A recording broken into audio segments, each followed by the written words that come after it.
Hi, welcome to part 2 of our advanced level learning path. In the previous video on data transformation, we learned basic pipeline transforms, changing units, calculating variables, etc. In this video, we will learn about steps that reshape the dataset. The input is a dataset with a number of rows and columns, but the output will usually be different. The step that we will be using in this video is regroup entities. Regroup entities let you redefine the entities of your dataset. Let's see an example of this. Let's go back to John and Jane Doe's sales data. Notice what happens when we try to remove the entity salesperson. Now there are duplicate rows for the 3 years. The way to solve this problem is to define how to deal with those duplicates so that only one value remains. We could, for example, choose to keep the first one or combine and calculate the average or the sum.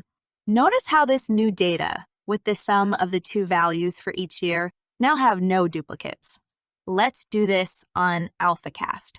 We have just created a new pipeline that fetches the sales data on the first step. In the second step, let's add the step regroup data. Notice the options. We can add a new entity to the dataset by clicking on select a variable as new entity.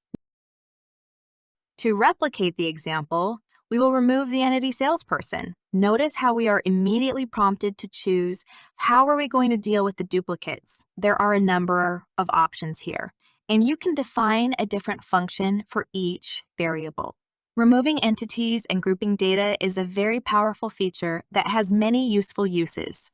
For example, let's suppose that you now have 2 entities with the sales for each salesperson in each region.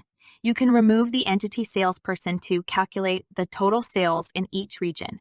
Alternatively, you can remove the region to calculate the sales of each person. Explore more examples and ideas in our Learning Center. Let's call it a day. See you in the next video.